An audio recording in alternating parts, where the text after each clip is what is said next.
Welcome to Oz by Drone, episode number 96, I think it is. That's insane. Right? We're getting 96. close to the big ton. Sounds good. I mean, it's February the 29th over here. I don't know where it is everywhere else in the world, but there we go. 96 episodes. Huh? That's good. It is. We've got a great day today. We've got Andrew from TazDroneSolutions. We had some of his video last week in our news section. We're going to play it again when we talk to him in a few minutes, and we're going to actually have him before the news today because he's in the middle of teaching some drone-related courses, and we'll talk to him in a few minutes. But before we do, I want to say we're going to go and chat about Sutherland Shire Council and their interpretation of why they're blocking drone flights at a local park in the Sutherland Shire. We've been speaking about this before, and I'm actually going to the council on Monday to go and view some documents. Now, these documents apparently include a diagram which I haven't yet seen. But according to what they've told me, this diagram says that this park is in an exclusion zone, which is the reason why they're supposedly putting up these signs that you can't fly drones there. So considering we've got Andrew in the background as well, and we've got John, both of who are very knowledgeable on the regulations and so forth, I thought I'd throw it open to them, explain what I've seen and ask them for some interpretation on should we be allowed to fly there or not. So let's open up Andrew's microphone first. There we go. Andrew, hello. Hey guys, good morning. How you going? Good. Welcome and thank you for joining first of all. Do you want to just do a brief intro for yourself as well before we get into it? Hello everyone, I'm Andrew Davies, the founder and owner of TazDroneSolutions. We're based down in, We're based down here in Tasmania. Very multifaceted business, very broad spectrum, pretty much filling the drone void in the state down here. We're doing training, productions, we're doing custom builds and solutions, which is what we're going to talk about in this segment, I think. We're consulting, we're working with Hydro Tasmania, Huon Aquaculture, Grange Resources. We're doing quite a lot, very busy. So currently in between a training at the moment, so I've got a pretty small window to talk today, sorry, but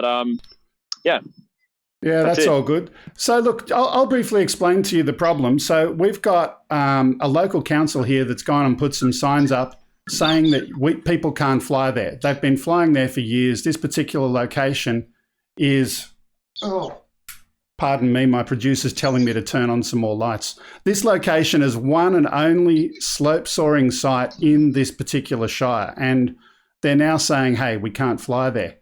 So just thinking about that logically, the place is southwest of Sydney Airport. It's further than 5.5 kilometres out. What say you in terms of should we be allowed to fly there? What's your initial interpretation of that? I'd like more information on it before I made any comments, but if it is outside of the 5.5 kilometres and it is safe, then I really would need more information before I would like to talk about that one in depth. I know. I've thrown you in the deep end and I apologise for doing that. It's no just that we already had this topic kind of going for a little while. Let's get John up on screen. John, you and I were talking last week about the AC 101, the advisory circular. Sure. Yeah, we are in a bit of state of change, but just firstly, one of the things that you can do before you go to visit Council Greg, have you pulled up the CASA app, the Open Skies app, and actually assess the site with their own application, CASA's application?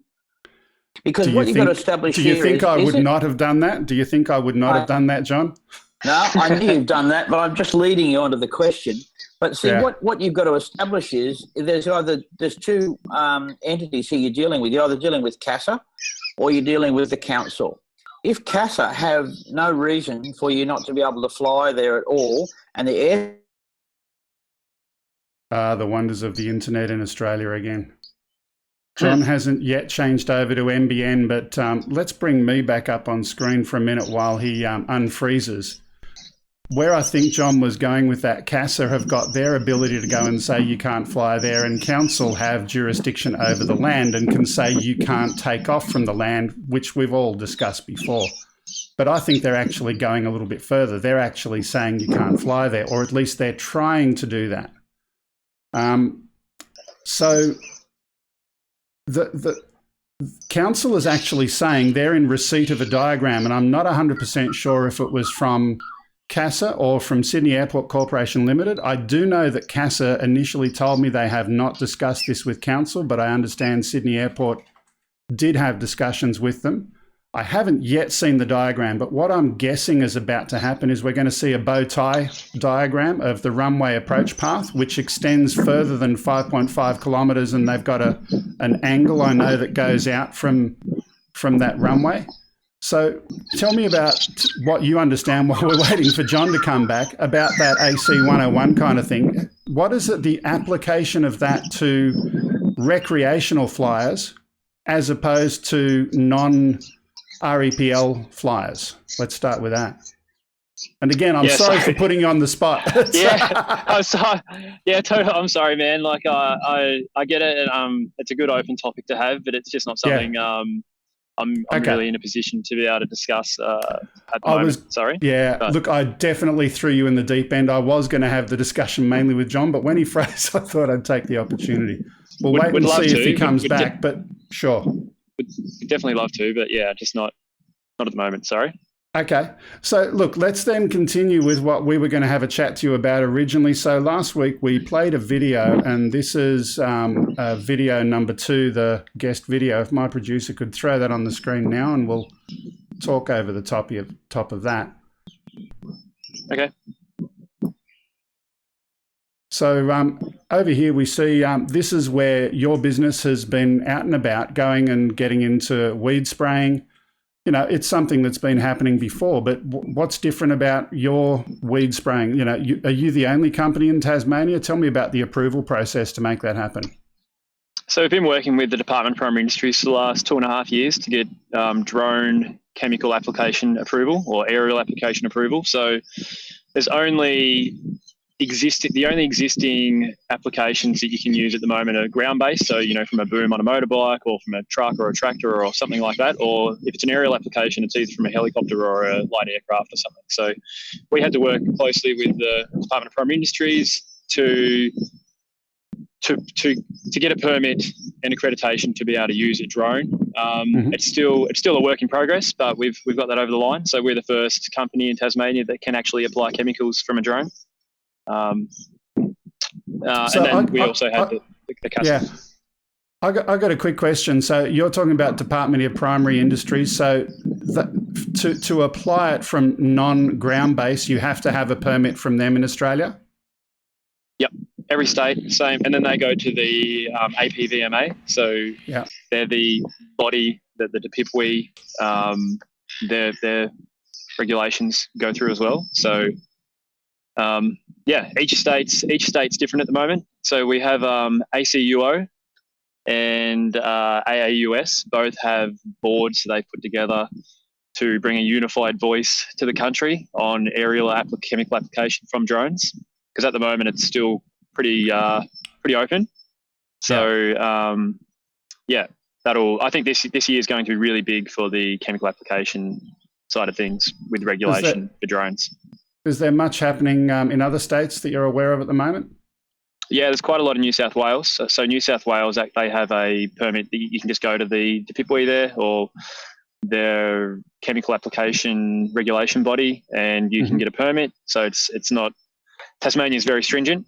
I know WA you can't. I think it's New South Wales and maybe Northern Territory or something. I'm not sure which states you can actually go and spray in at the moment. So. But there's quite a lot happening. Exag, a Chinese company that have just niched into spray drones. They're working with the regulatory bodies to get their drones put through. Because at the moment, so you can go and buy a DJI drone. Sure, it can spray chemicals, but can you legally do it? So the manufacturer, this Exag company, are working with the government to be able to get those regulations put through. So, you know, their drones can actually do something legally. which they've done in New South Wales. So they've done a really, really good job. Charles from XAG, hats off to him. He's worked really hard. Okay. So and in terms of what you're doing when you're flying and applying, obviously you've got some sort of a release or apply application button, but talk to me about what you need to do and what you need to think differently when you're flying with that kind of a payload and with that kind of a purpose to flying for other purposes.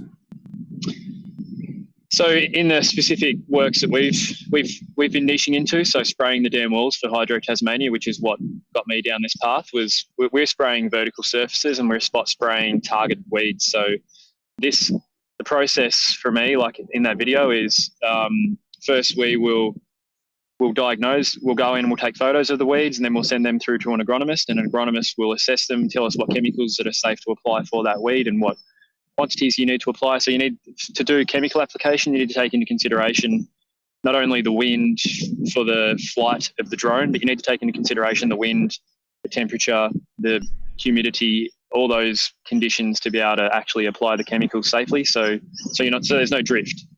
Okay. Another thing that we had to do with getting the vertical application stuff over the line was to prove that the chemical wasn't in the prop wash. So my booms that we've made, they go out past the prop wash out the front.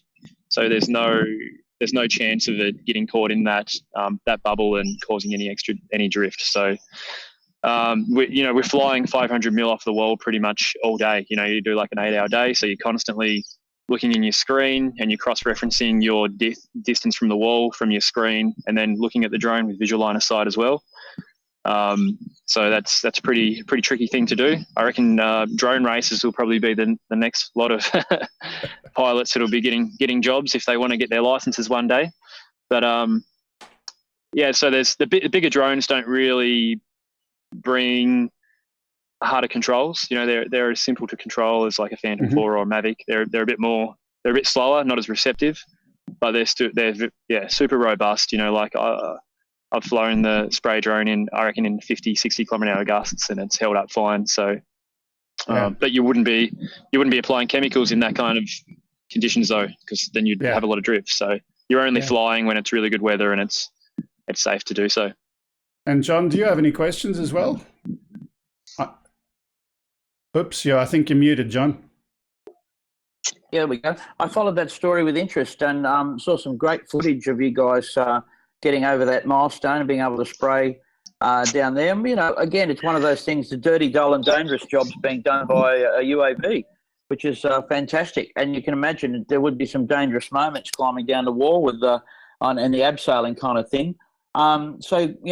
Good work, man. That's great. Just another one of the many thousands of jobs to do and provide a measure of safety and absolutely accuracy too. That's the other thing. You're down there with a camera looking at the actual weed, and you can identify it on the screen. You can see what you're actually spraying. Anything pops up that you didn't like, any wildlife, you're never going to get a problem there while you've got that sort of control. So well done. Yep. Yeah, no chemical inhalation from the humans as well that were scaling the walls beforehand. They were scaling, they're spraying one by one by hand. The chemicals are blowing up.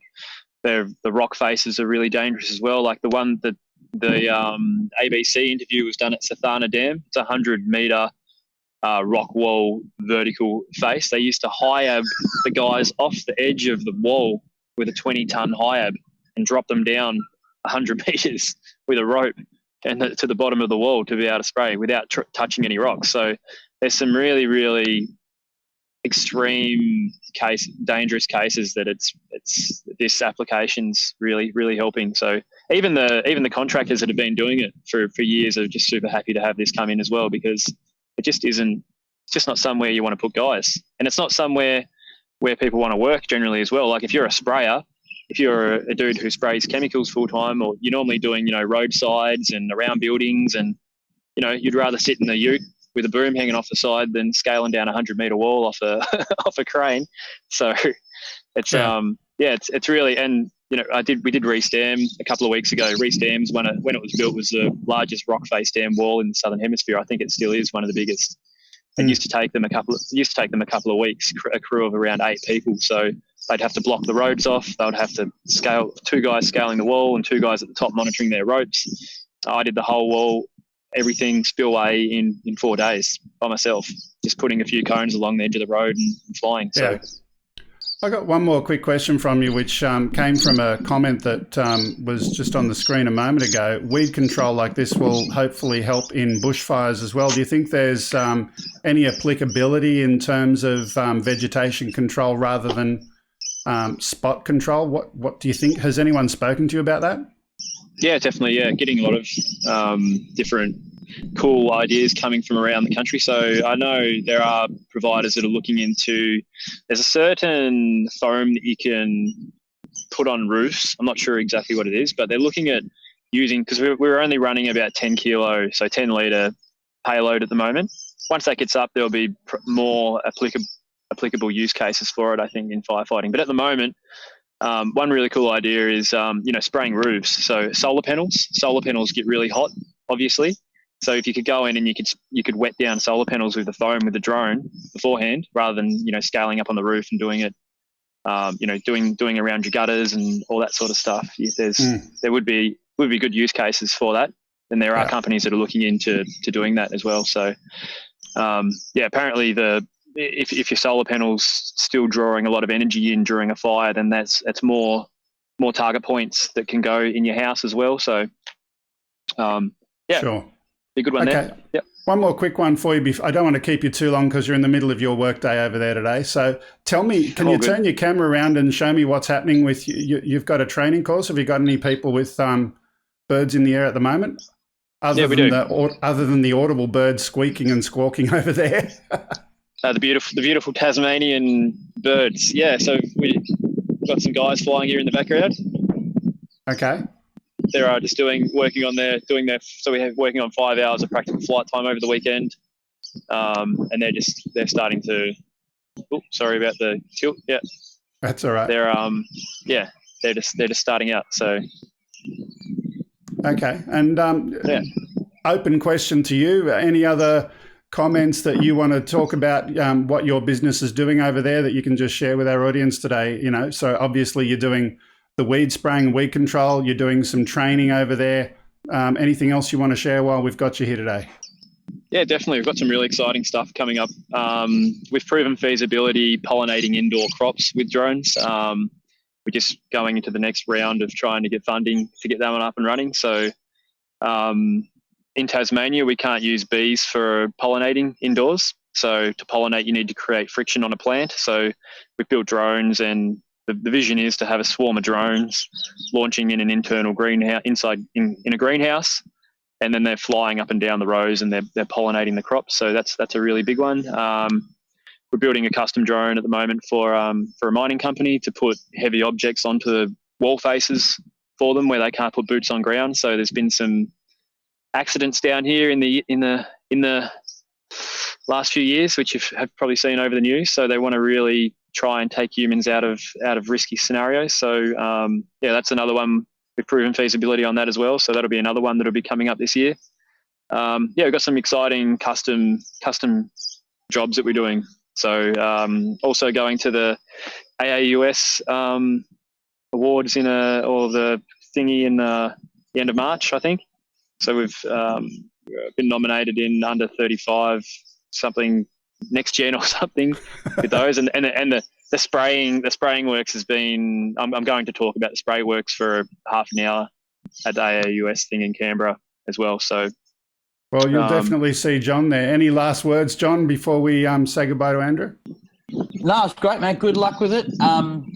We're marching ahead in a whole lot of different areas. It's hard to keep your fingers on all those pies, but it's fantastic. Breaking some boundaries there, and that's good. Well done. Thanks, guys. Thank you very much for having me on. It's been a pleasure. Thanks, Andrew. Thanks for being here, and have a fun day out there in the sun. Thanks, mate. You too. See ya. See you. Bye-bye. See ya.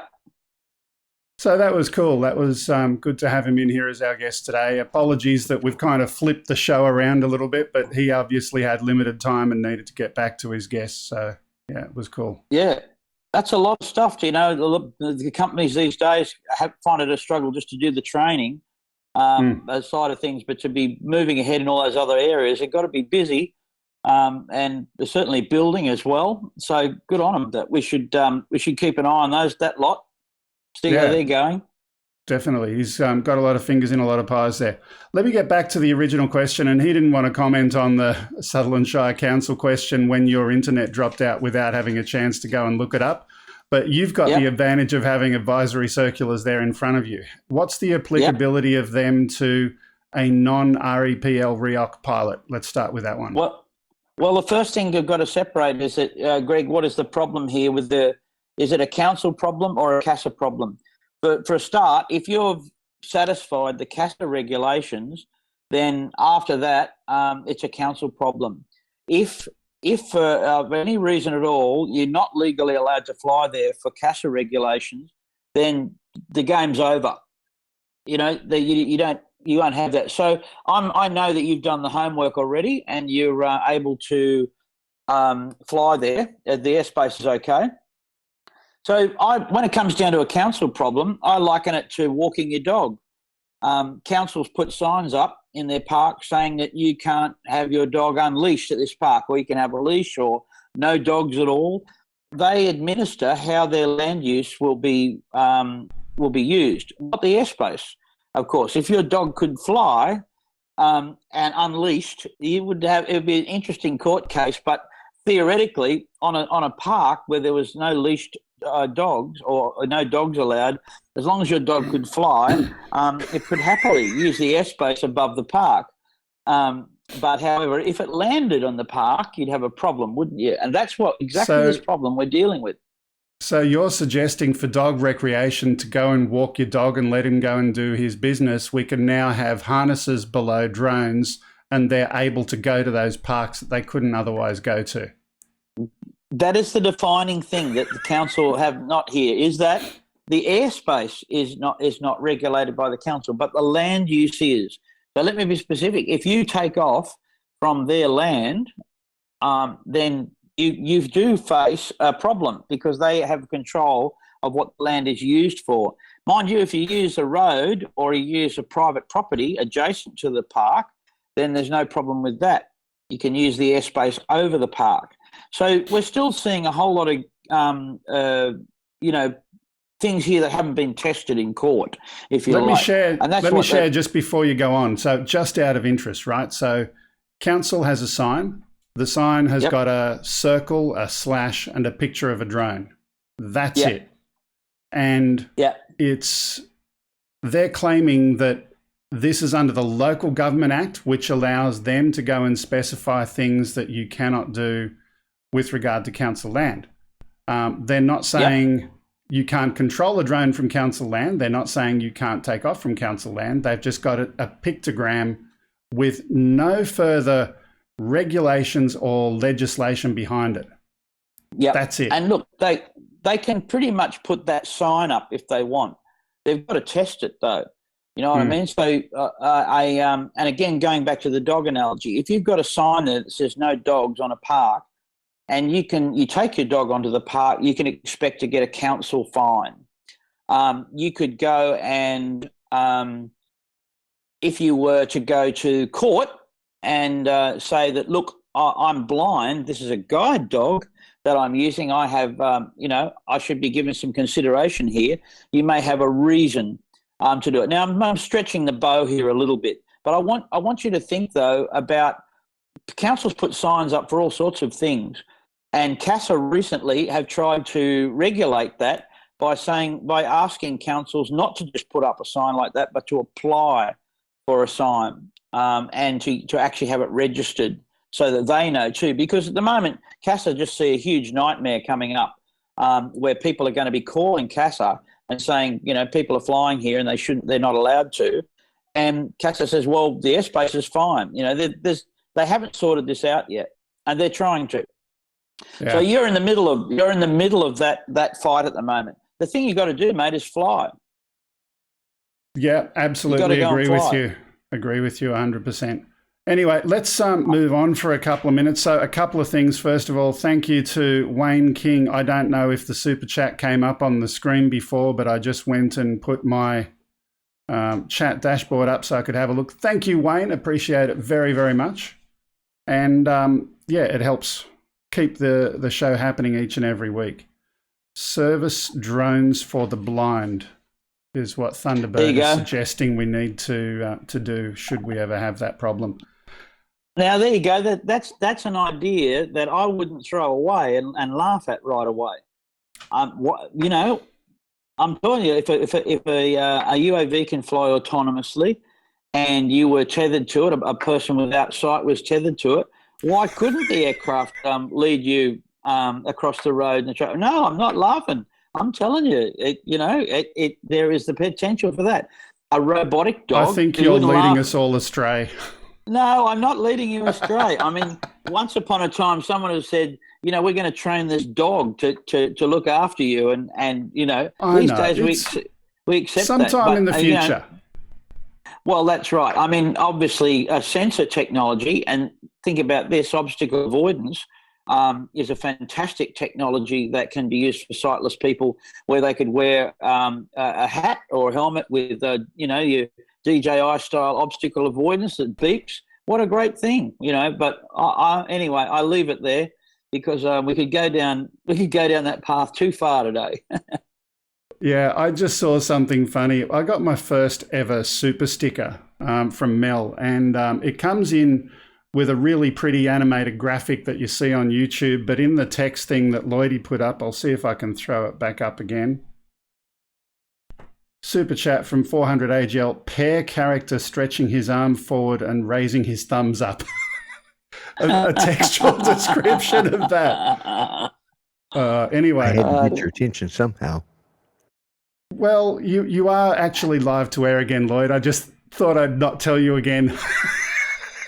Thanks. Let's move on.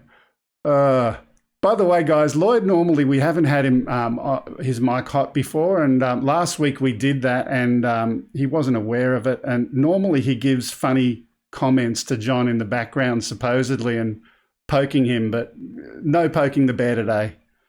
Let's get started with our news. We're going to start with something explosive. So explosive drones. And this story here is, well, we've had fireworks in Sydney for some time, and the fireworks industry is hitting back at the New Year's Eve drone plan in Sydney.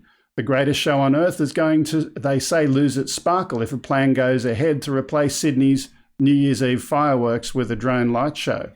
But in contrast, we've got a drone crash during a light display at the Lantern Festival. 48 drones fell from the sky soon after takeoff during a special drone show at the Taiwan Lantern Festival on Saturday night due to electromagnetic interference, according to the administration team there.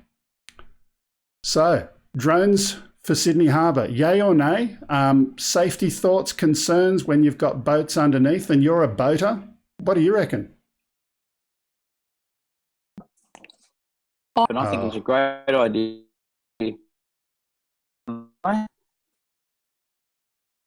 The internet strikes again. I think it's technology. Try again. Try one more time. How's that? You got me now? Got you back. Yeah, look, I think it's a great thing. I'd love to see, drones, UAVs doing the fireworks display. The other thing we were saying the other day, I've seen the fireworks. How many times do you need to go and see that? A lot of people now in Sydney, although they still go into town for the celebration, it is a lot of fun to spend time with friends. But the actual fireworks themselves, $6.5 million, they once you've seen it, they go up and they go bang, and it's pretty, and it's a lot of money. And, there is that talk at the moment. The money, it's a lot cheaper to have a drone display. We're talking about $75,000 compared to $6.5 million. Do the maths. Let me ask you a question, John. If your REOC was the one to be used for this display, how would you take care of the risk of electromagnetic interference, which was what was listed as the problem in Sendai City in Japan? Well, they weren't obviously able to fly with it when the connection was lost, but I wouldn't even begin to know how the technology was put together for a swarm like that and how they were managed. So there'd be lots and lots of people watching it. So yes, you've got Wi-Fi hotspot signals everywhere, and busy. And anybody who's flown in a CBD know just what the problems are. But they've got to use this. Again, comes back to my belief that we should have our own frequency spectrum for unmanned aerial vehicles. We shouldn't be using the domestic Wi-Fi network to fly. We should have our own band, and everything that flies should have its own like the medical profession has a Wi-Fi band that's their own for very good reasons. And in the future, we're going to see the need to have our own Wi-Fi spectrum or similar 2.4 around the gig spectrum for UAVs to operate in. It's simple. So we would assume that anyone doing a display of this kind, they wouldn't be using your regular domestic drone frequencies. They'd definitely have to be using some other spectrum. They'd need to get licensed for that. Absolutely. I would want to say that that's the way forward for anything. And even in terms of emergency services drones and things that are going to be of critical mission structure, they can't use the domestic Wi-Fi area, but it's too unregulated. There's lots of reasons why it can be lots of faults because of the amount of density of the usage. So having a clear spectrum, a licensed spectrum, allows you to have much more safety. There's no doubt about that. Okay, let's move on. So just before I finish, though, I'll clarify I got the wrong city. It wasn't Sendai City for that one. That's our next story that was in Taichung City. So let's move on from that to our next story, which is this one. Sendai City in Japan uses Nokia drone networks for tsunami evacuations. 9 years ago, this city in Japan's Toku region was struck by a powerful tsunami waves that reached heights of around 10 meters and more. Let's have a look.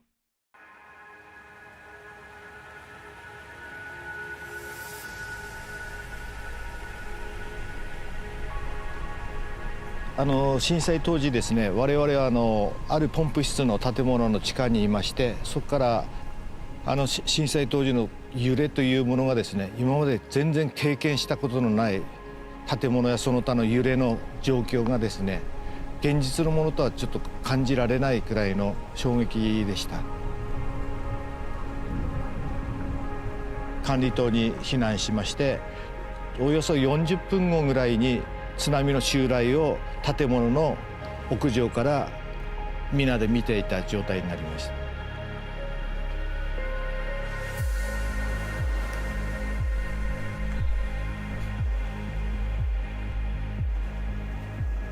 Sendai City, 1 million inhabitants.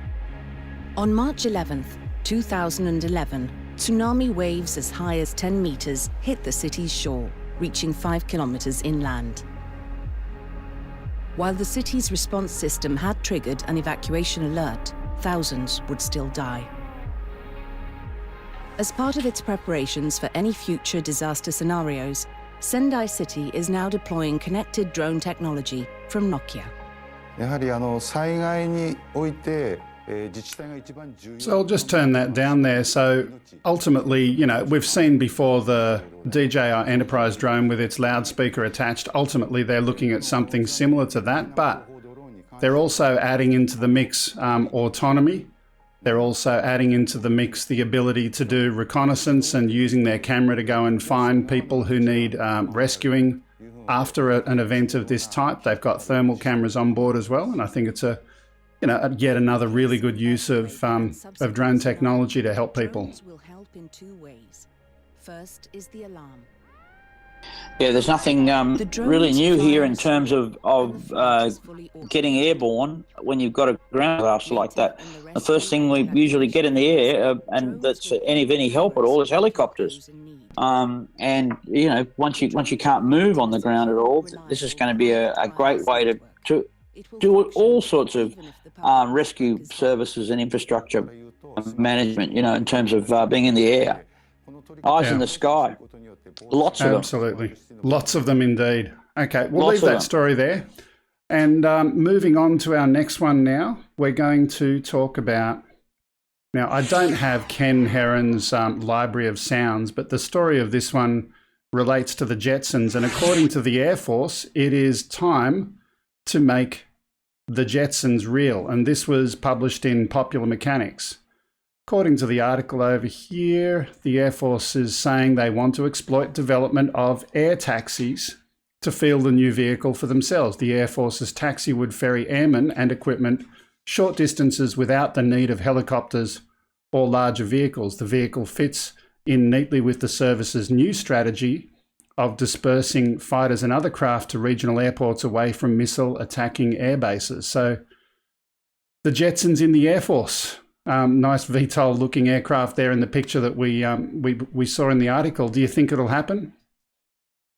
Oh yeah, absolutely. There's going to be all sorts of manned, quadcopters and virtual vehicles coming up for sure. The Air Force is a great platform to launch it, of course. Everyone's fairly familiar with how they would use them too. Once they get them going, they'll be weaponized for sure. There is a bit of a problem with weaponizing unmanned vehicles at the moment, but in many parts of the world anyway.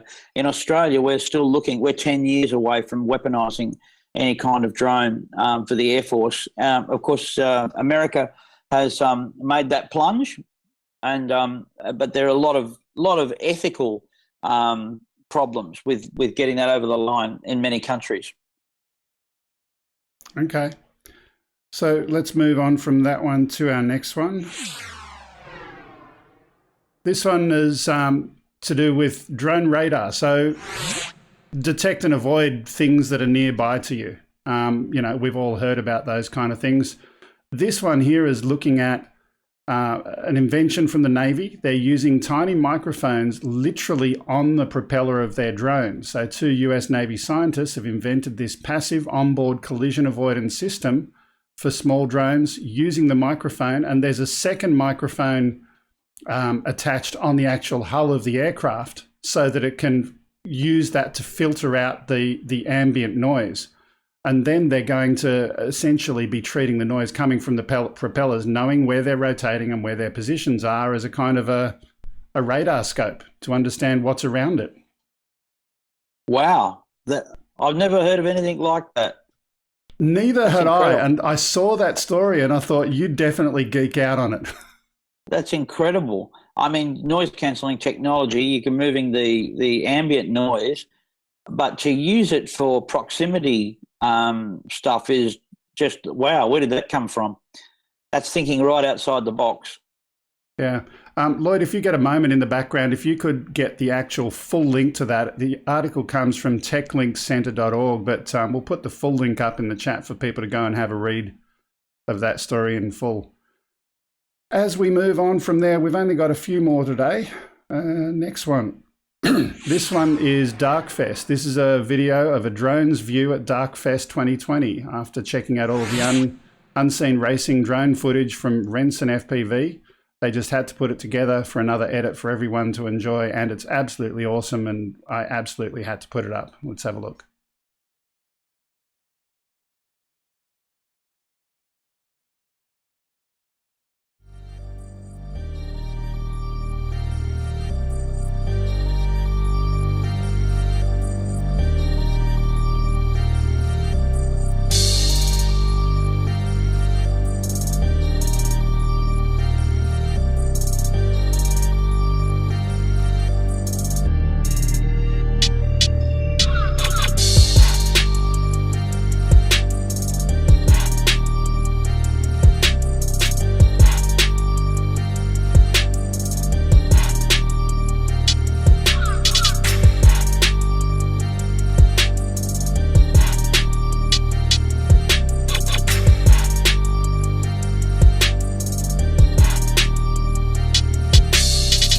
Which are you more impressed by, the acrobatics of the people riding the bikes or the guys flying? It just knocks me out. The guy on the bike.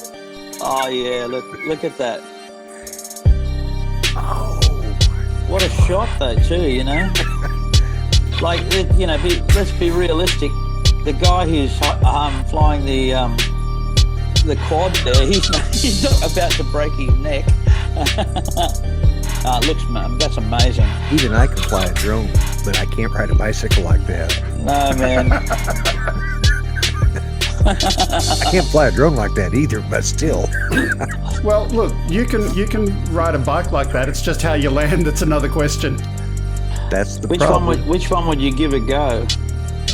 Oh, that's great. Yeah. Let's post the entire link of that one as well, Lloyd. Encourage people. I'd love you to go over and check out that full video. Yeah, that's amazing.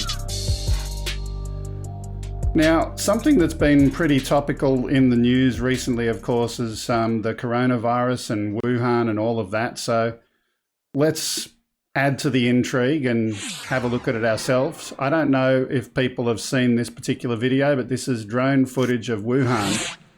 This was taken on the 23rd of January. This video shows some 11 million people in the city empty on the first day of a government-imposed lockdown to prevent the spread of the virus. But now, even if you have seen this before, there's two things. One, it's cool video footage. It's interesting to see a city in that kind of a state. But let me go and take that a step further. I want to talk about what DJI is doing in response to this situation globally. DJI have actually come back and DJI engineers have managed to find a simple solution involving the use of the Mavic 2 Enterprise dual drone system and the coronavirus. Basically, they've attached a cotton swab. Let's have a look at that photo. How's that work? They've attached a cotton swab to the front of the drone, which is acting as a sample collector as they go flying and finding out what areas might have the virus in an airborne state. That's interesting. I don't know where this came from. It was on the Drone DJ website, and I just thought it was the funniest thing out there to look at an Enterprise Dual with a cotton swab out the front of it, capturing random particles from the air for random later analysis. I don't know if it was fake, but normally Drone DJ doesn't fake stories out there. No, I know. Well, you know, how effective it is, you don't know. I mean, here's the thing, though. If you went out flying with a cotton swab on the front of the airplane and you came back and you did see traces of the virus, you'd want to know, wouldn't you? Absolutely. I mean, you know, that would be an interesting result, but I wouldn't expect that you would see anything. I know the way I understand the virus, but I don't know enough about it anyway. So why wouldn't you? Let me read some of the text here. So the engineers at DJI realised the potential for using this technology, and they realised that it can give inaccurate readings of up to 4 or 5 degrees Celsius. The engineers went to work on the problem and came up with a simple solution. They found that by attaching the cotton swab to the gimbal within view of the camera, that lowered the margin of error to just 0.5 degrees Celsius. So I didn't get a chance to read the story in full. I'm reading it now. They're actually using it for measuring the temperature of people. So they're going and sending the drone out there. What's your temperature? Are you infected? Do you have a fever? But they're getting accuracy with the cotton swab. They have to get that because the thermal camera is not accurate enough to measure the type of temperature differences that you need to see if someone's got the virus. There may be according to their testing, adding the cotton swab reduces the margin of error to 0.5 degree instead of 3 or 4 degrees. I'm guessing that they're using that as a kind of a reference point because you'd have a known temperature from ambient temperature from the cotton swab, and then you can get a better relative temperature of someone else within view. Yeah, it's interesting. I can't see it working for individual checking, but I see as flying around to a larger area and seeing if there were airborne pockets of the virus, for interest's sake, and collecting that sort of sample, I can see perfectly good sense. But having someone on the ground in a biosuit, is always going to be more productive, I suppose. Yeah. Okay. I don't know. Look, we've reached the end of our list of stories today, and before we do anything else, I just wanted to share there's a important chat comment that our chat person needs to put up on the screen.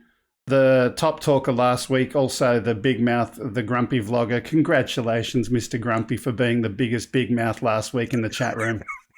Of course, as usual. He didn't know it was going to be him. He didn't know I was going to put it up, but there you go. Now he won the prize. He won the prize. So Greg Hilton is still out of commission doing some home moving and whatnot, but we had a video sent in by one of our viewers, Yowie P51, who was actually one of the people who flies down at Cronulla, and he first made me aware of the problem with Sutherland Shire Council. So without further ado, we're going to have a look at Yowie's video that he sent in to us recently. Let's have a look.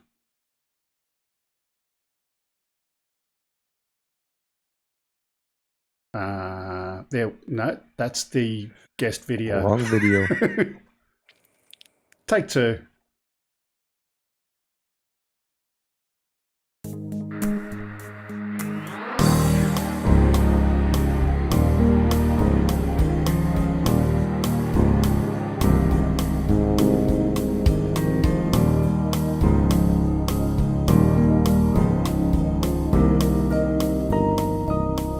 So Gary says about this video, this is the only video he did this summer, and he thought it might be a good one to use in the show. He did this particular flight one day while he was at work, and this was on the Cataract River, southwest of Sydney.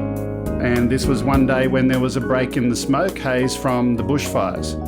His comment is, it's not exactly DJI footage, but I think when you understand the aircraft that he's using, you'll definitely understand why and still think it's pretty good.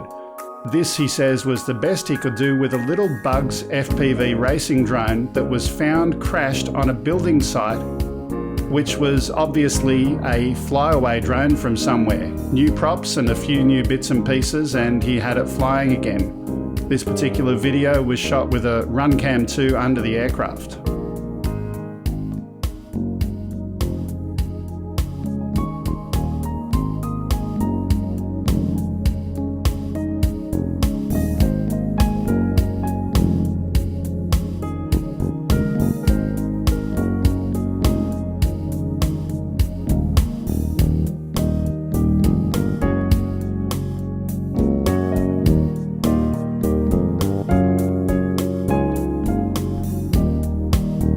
Gary's in our chat there today, so definitely say hi to him. And yeah, very nice footage. Yeah, for what the aircraft is, it certainly is. For a Bugs. Yeah, that's right.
So, Greg, while we're watching the video in the background there, have you been noticing what's happening in the US at the moment with the FAA's proposed registration? Oh, I've been noticing very, very much. That's hotting up. I was going to ask Lloyd about that. Apparently there's quite a significant movement now, people getting mobilised to just, voice their displeasure at some of it, but it's interesting for us to watch because we've got to face that yet, and see what Cass is going to do here. So let's quickly talk about that. So for those who do watch Ken's show, you will definitely know that there is some activity.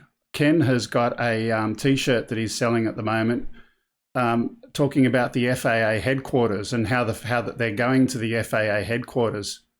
Now, I'll ask you, John, to just spell it out for a minute. FAA HQ, printed on the T-shirt. Yeah. Yes. Okay. So they're going in and they're protesting in a number of places. There's a lot of activity happening over there. Lloyd, can we put Lloyd up? Yes, we can. Let's bring him up on screen. Lloydie, tell me what you think is happening at the moment for our viewers.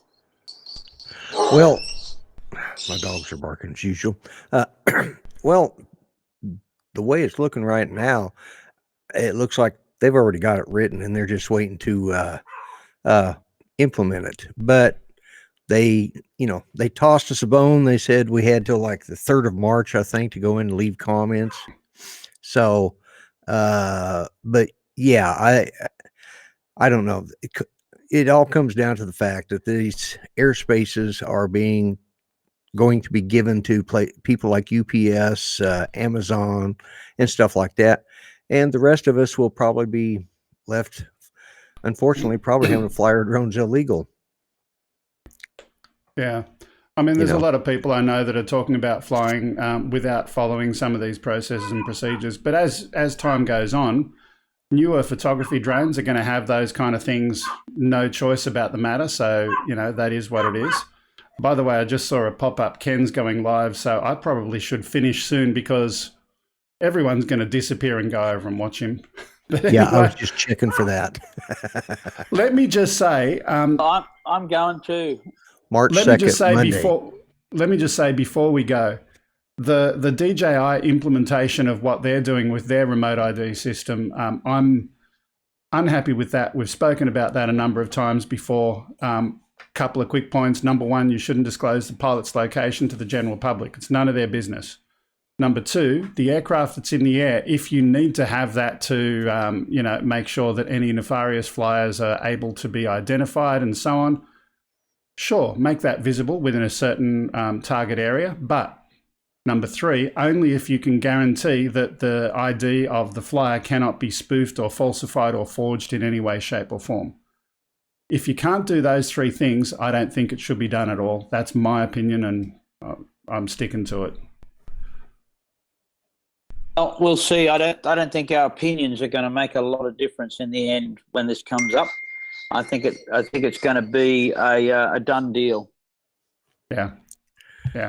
Anyway, we'll leave it there today because Ken is live and I don't want to go and stomp over him. But number one, if you do want to send us anything like the video that we just watched a few moments ago, send a link to it, not the actual video, to upload at gregkuhnert.com. And especially while Greg Hilton is away, do send stuff in because it'll help me to have enough content to provide during the show. Number two, do follow us on social media. You can see the information on the screen there. We're on Twitter, Twitch, Facebook, Mixer, DLive, Periscope, you name it, we've got it. But All Oz by Drone is the name of the tag that you can look up. If you've got anything physical you'd like to send in, 5/127 Princes Highway, Sylvania, New South Wales, 2224. John, thanks for jumping in. Lloyd, thanks for being there in the background and doing your pressing buttons in the background. Last words? Always a pleasure. Always a pleasure. Fly safe for everyone, and looking forward to next week. We'll see you there. Let's hop over to Ken and see how we're going with the Americans. Okay. See you later, guys. Bye for now. See ya. Bye-bye.